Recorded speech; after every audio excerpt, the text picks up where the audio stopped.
Hello everyone and welcome. I was guided to offer a small tarot reading for everyone who might be in need for a little bit of guidance because once again we have a really complicated and delicate week.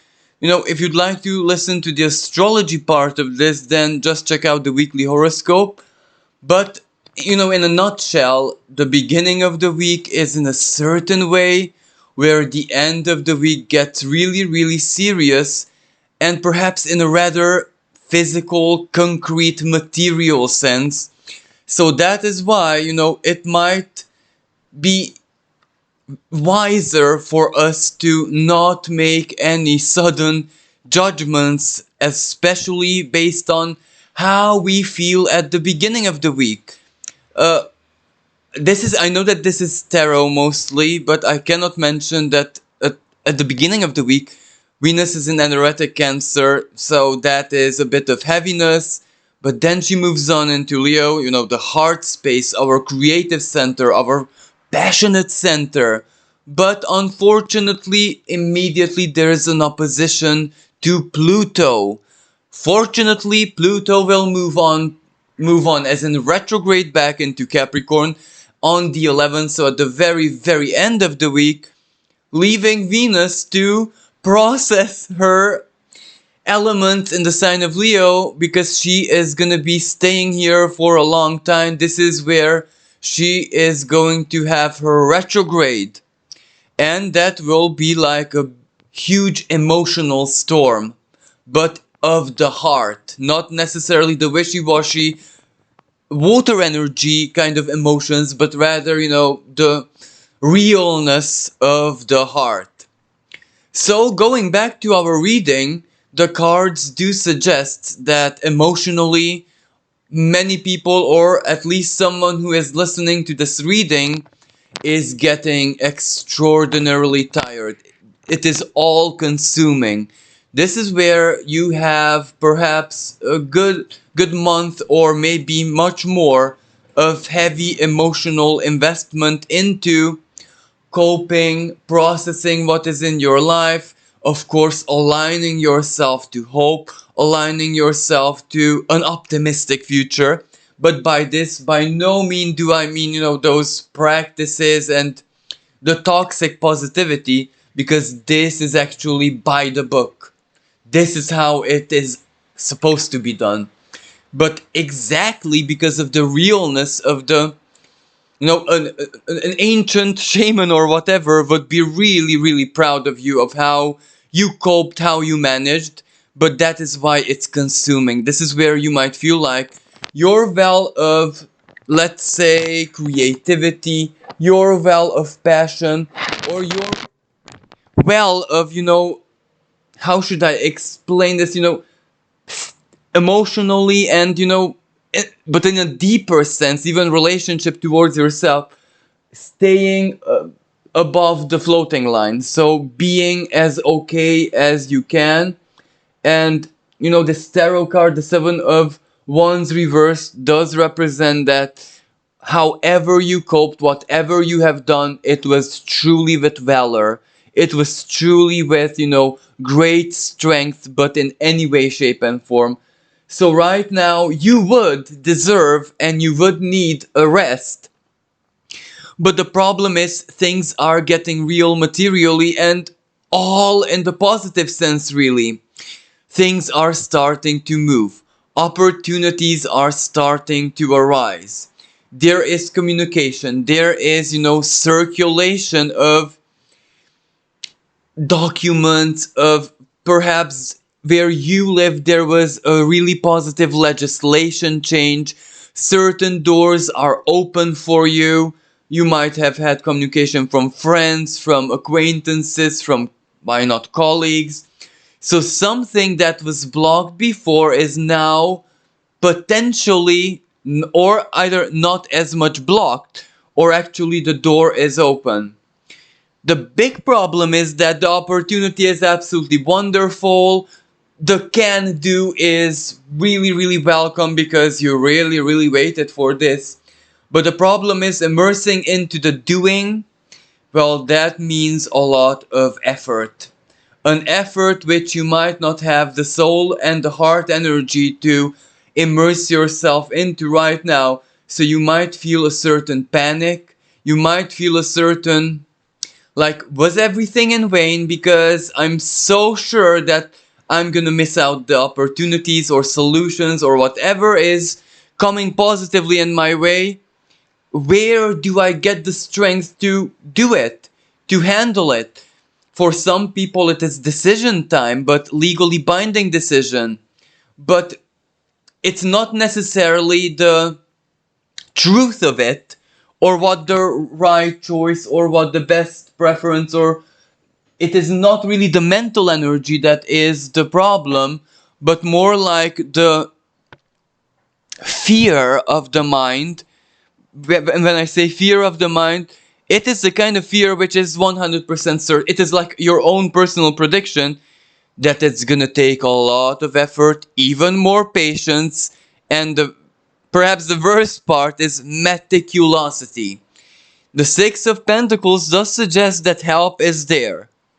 This is where you're either not alone, or this can mean legal help. This can mean certain, favorable offers from authority, the local community council, legislation, contracts, or, for example, those people who might want to make a purchase, an investment, but they know that really they must not get this wrong.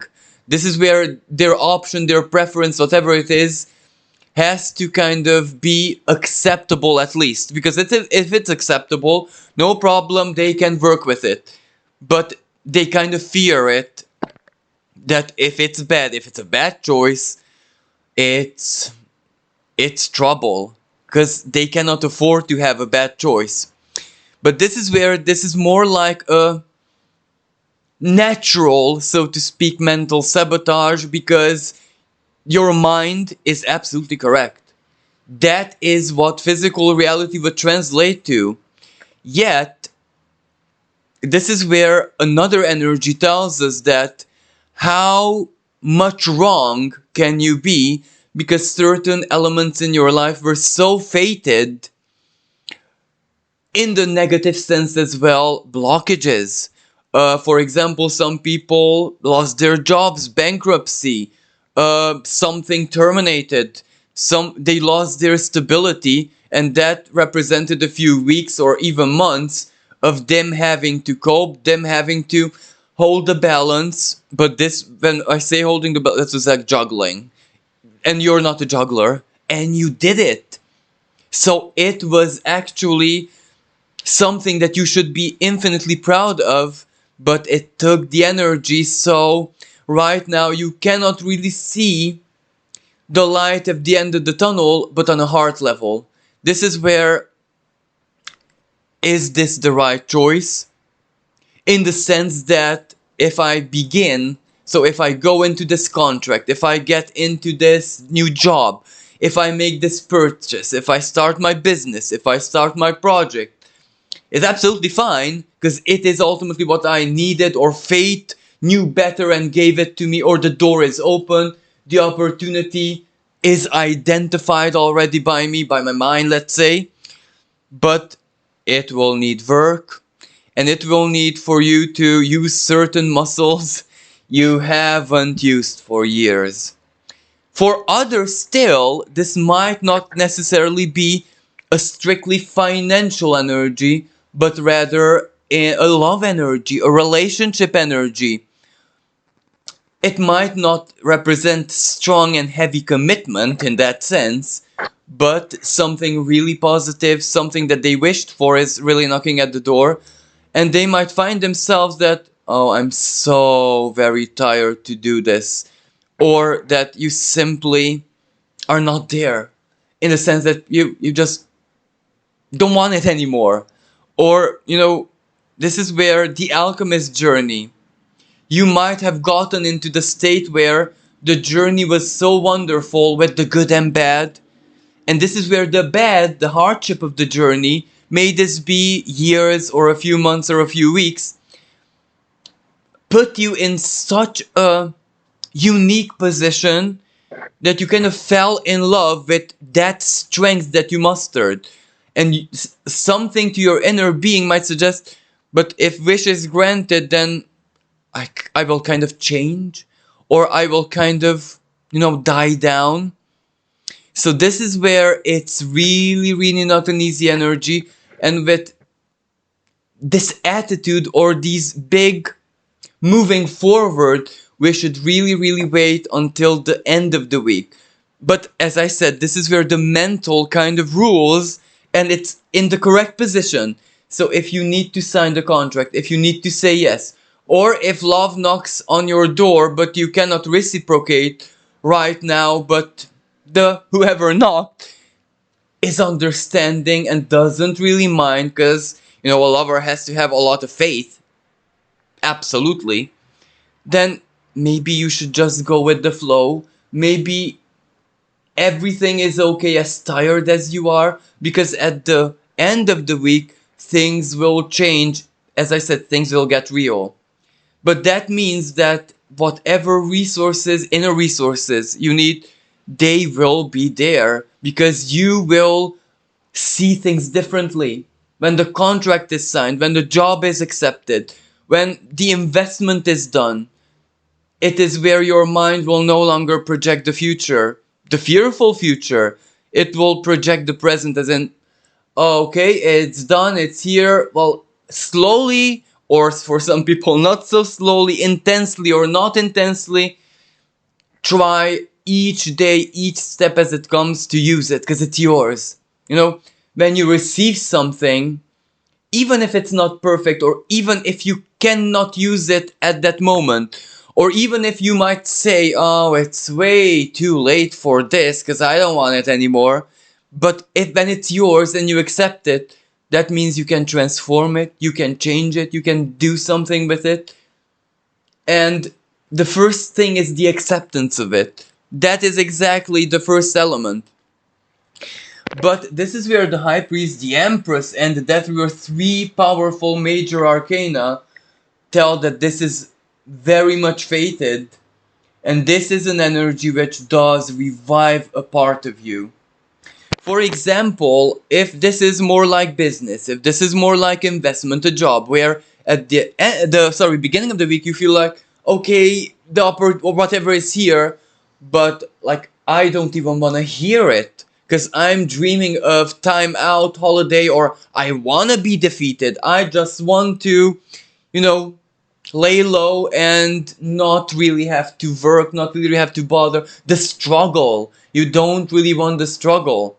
But no, this can all very soon change.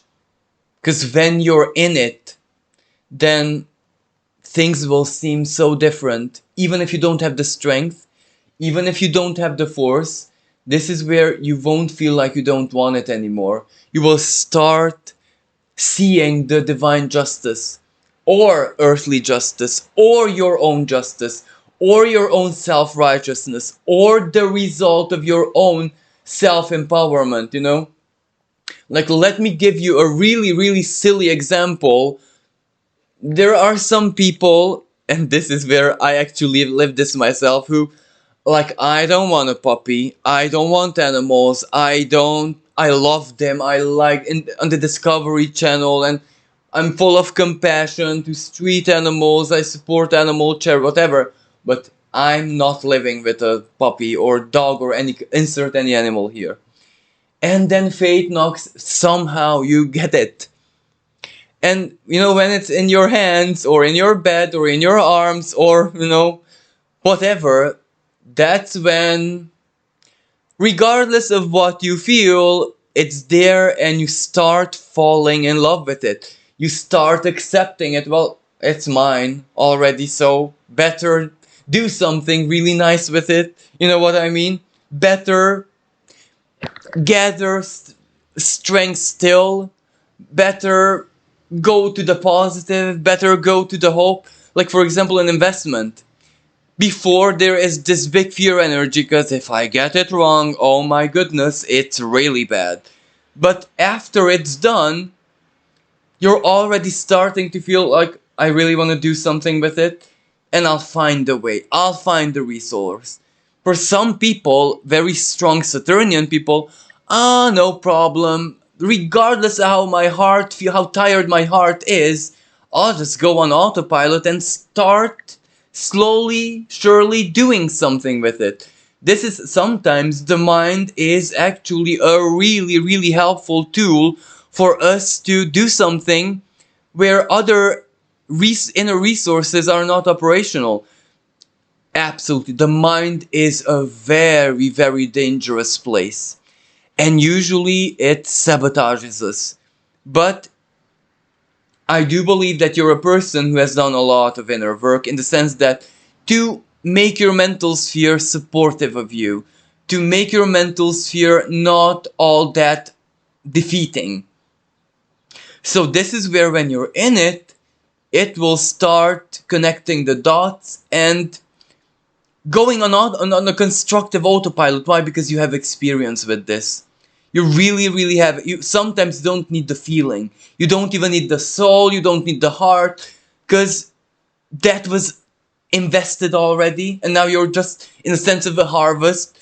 And as hard as it's gonna be for the coming months, let's say, hard in the sense that, well, you will have to work with what you have, whatever came or whatever you're immersing the solution, you will have to work with it. So that means you have to be on the line.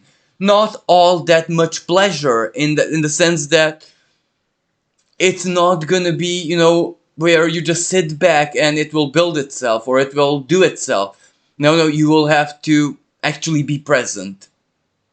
And that is in a way scary, especially for people who have worked tirelessly for years and years, and instead of a break they get a different kind of work.